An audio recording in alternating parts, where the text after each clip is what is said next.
We have interviewed over 1 million Americans since the coronavirus outbreak started, dating back now almost 3 months, including 100,000 Black Americans. And the findings have been quite interesting. We know that in unstable times, listening is critical. And this crisis has moved from not only a health crisis, where 60% of Americans said the health crisis was the biggest factor, to now it's 50-50 to the health crisis and economic crisis.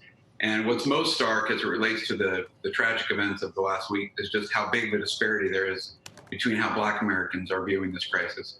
Over 70% have critical feelings about economic wellness, 30% more than white Americans, feeling not only that the health crisis is more likely to affect their community, their family, but the economic crisis will have a toll that they can't recover from.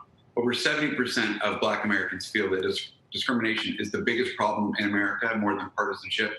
And you're seeing a huge disparity of how whites and Blacks are viewing the coronavirus, the health epidemic, and the economic crisis and fallout.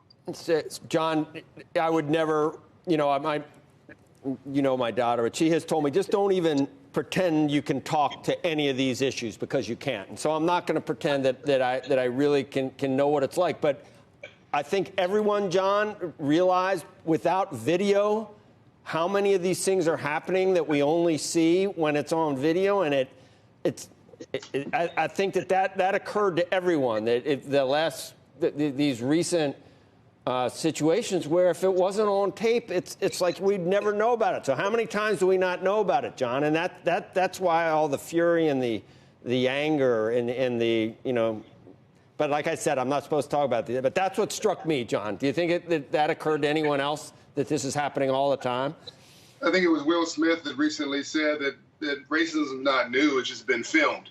And I think, by the way, it's fantastic that you and your daughter can have that conversation. That says something good about the health of your heart and the health of her spirit, that you can actually disagree without being disagreeable, and that you both can grow through that conversation. That is, you don't grow without legitimate suffering. I think that what's going on now is that growth. I saw in Zander's data that actually whites are also beginning to acknowledge that racism is an issue. And maybe it's because they're seeing the undeniable truths of these videos that are unmistakable and unexplainable.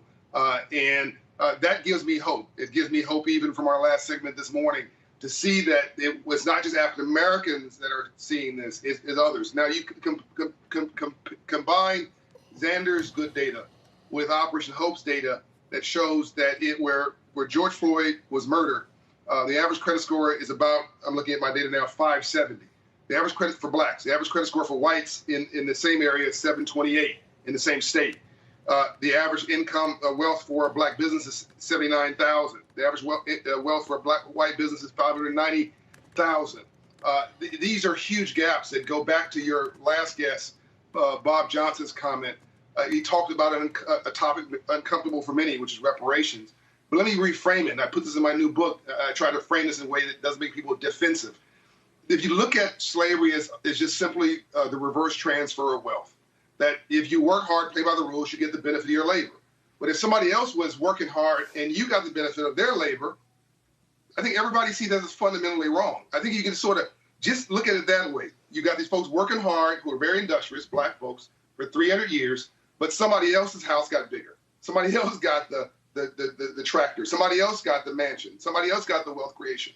And that is the gap. And then you couldn't get education. You couldn't get you couldn't uplift yourself if you wanted to until really after Dr. King's death. And there is your gap. There is your snapshot. Now to see this data beginning to come together and using social media for something positive like social justice is a beautiful thing. The question is, to quote Dr. King's last book, where do we go from here?